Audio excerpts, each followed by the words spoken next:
بلاول بھٹو زرداری صاحب کے یہ جو کل انہوں نے میڈیا سے بات کی اور جو پریس بریفنگ دی ہے اس میں اگر آپ زیادہ تر باتیں دیکھیں تو وہ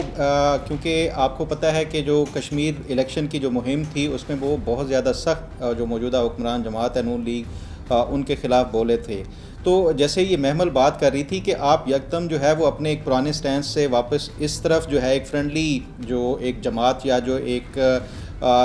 کولیشن پارٹنر کے طور کے اوپر واپس آنا ہے اس طرح اور بیانات حکومت کے حق میں دینا وہ ان کے لیے بھی بڑا مشکل ہوتا ہے, کیونکہ یہ تو ایک حقیقت ہے کہ جتنی اس سسٹم کی جو موجودہ نظام ہے اس کی بینیفیشری مسلم لیگ نون ہے اتنی ہی بینیفیشری اس ٹائم پیپلز پارٹی بھی ہے, کیونکہ جتنے بھی اہم آئینی عہدے ہیں وہ اگر آپ دیکھیں تو وہ پیپلز پارٹی کے پاس ہیں. سب سے ایک لوکریٹو جو اس ٹائم جو باڈی ہے یا جو ایک ادارہ ہے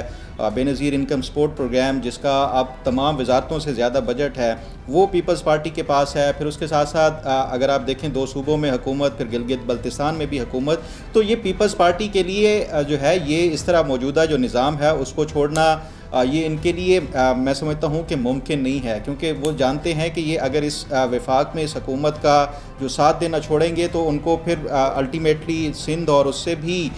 محروم ہونا پڑ سکتا ہے. تو یہ ایک میں سمجھتا ہوں یہ سیاسی جو ایک کیمپین تھی, پولیٹیکل کیمپین تھی الیکشنز کی, وہاں تک محدود تھا. باقی یہ جس طرح کوآپریشن پہلے کرتے آئے ہیں اسی طرح ہی کرتے رہیں گے. آج بھی اگر لیجسلیشن دیکھیں جتنی بھی اہم لیجسلیشنز ہوں گی اس میں پیپلز پارٹی ووٹ کرے گی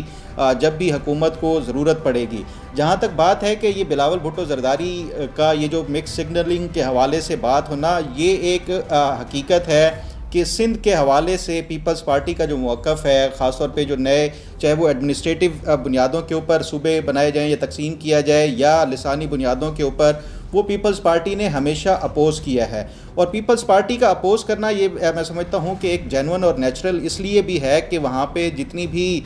قوم پرست جماعتیں ہیں اگر پیپلز پارٹی اس طرح کی کسی بھی موو کو وہ سپورٹ کرے گی تو پیپلز پارٹی کی سیاست سندھ کے اندر سے ختم ہو جائے گی. اور اس ٹائم یہ ایک انفارچونیٹ ہے کہ یہ تمام بڑی جو پولیٹیکل پارٹیز ہیں وہ پروونس اسپیسیفک ان کی جماعتیں بن چکی ہیں. پیپلز پارٹی جو ہے وہ سندھ تک جو ہے وہ ان کا مین گڑھ ہے, اسی طرح نون لیگ کا پنجاب میں ہے, جو پی ٹی آئی کا کے پی میں ہے. تو یہ اس طرح کے جو اپنے جو اسٹرانگ ہولڈز ہیں اس کو یہ اس طرح ڈیوائیڈ ہوتے دیکھنا یہ ان کی جو ہے یہ بس میں نہیں ہے کہ یہ اس کو ڈیوائیڈ کرنے کے لیے کوئی رضامندی ظاہر کریں گے. تو اس لیے یہ ایک پولیٹیکل جو ساری جو گیمیں چل رہی ہیں یہ اس کا حصہ ہے. بلاول بھٹو زرداری صاحب اپوزیشن سے جا کے مل رہے ہیں یا جو اس طرح کے بیانات بھی دے رہے ہیں. تو باقی جہاں تک بات ہے کہ کوئی اس سسٹم کو کوئی ایک بڑا خطرہ یا کوئی اس طرح کی جو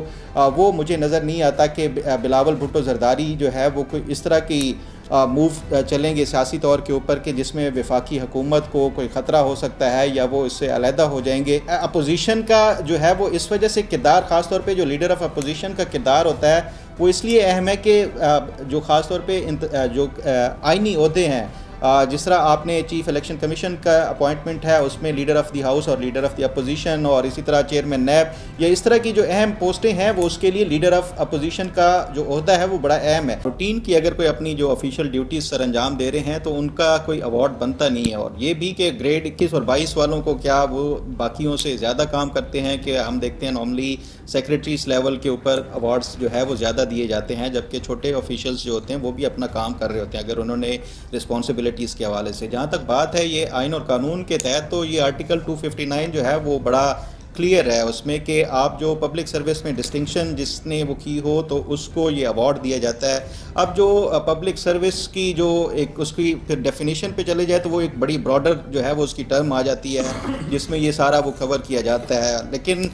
پھر بھی اس کے باوجود یہ پریزیڈنٹ کے پاس کوئی ایبسولوٹ پاورز نہیں ہے یہ ایوارڈ دینے کے حوالے سے. اس کے لیے کمیٹی اس کے لیے اسکروٹنی کی جاتی ہے. لیکن نارملی ہوتا یہی ہے کہ حکومتیں اپنے من پسند لوگوں کو نامینیٹ کرتی ہیں ایوارڈ کے لیے. اور اس کی ایک پرائم اگزامپل ابھی بھٹی صاحب نے اپنی بتائی انہوں نے کہ عمران خان کے دور میں انہیں بھی آفر کیا گیا یا پوچھا گیا ایوارڈ کے حوالے سے. تو یہ حکومتیں جو ہیں وہ اپنے من پسند لوگوں کو اس طرح کی جو ہے ایوارڈز نوازتے ہیں. ایک چیز باقی تو میں بھٹی صاحب کی تمام باتوں سے متفق ہوں لیکن ایک چیز جو ہے وہ بھٹی صاحب فیکچولی جو ہے وہ آدھا سچ کہہ گئے ہیں, آدھا انہوں نے سچ جو ہے وہ بیان نہیں کیا. وہ کہہ رہے ہیں کہ پچھلے 4 سالوں سے ایوارڈز کی جو ہے وہ لوٹ سیل لگی ہوئی ہے۔ ایوارڈز کے حوالے سے اگر آپ دیکھیں تو 2018 سے پہلے تک جو ہے وہ نارملی ہوتا یہ تھا کہ پریکٹس جو تھی وہ 70 ٹو 76 ایوارڈز جو ہے وہ اینولی وہ جو ہے وہ دیے جاتے تھے، اور وہ مختلف جو کیٹیگریز تھی۔ لیکن اس کے بعد 2018 کے بعد جو ہے یہ پالیسی ریوائز ہوئی جناب عمران خان کے دور حکومت میں، اس کے بعد یہ جو تعداد تھی ایوارڈز کی وہ بڑھنا شروع ہوئی، اور اب جو ہے الٹیمیٹلی یہ 350 جو ہے وہ کراس کر گئی ہے۔ تو یہ 4 سالوں سے لوٹ سیل نہیں شروع ہوئی، یہ لوٹ سیل عمران خان صاحب نے اس کو شروع کیا تھا، اور یہ جو انہوں نے یہ روایت بھی انہوں نے ہی اپنے من پسند لوگوں کو ایوارڈز دینے کے حوالے سے اس کا آغاز کیا تھا، اور اس کے بعد اب یہ جو روایت ہے یہ چلی آ رہی ہے۔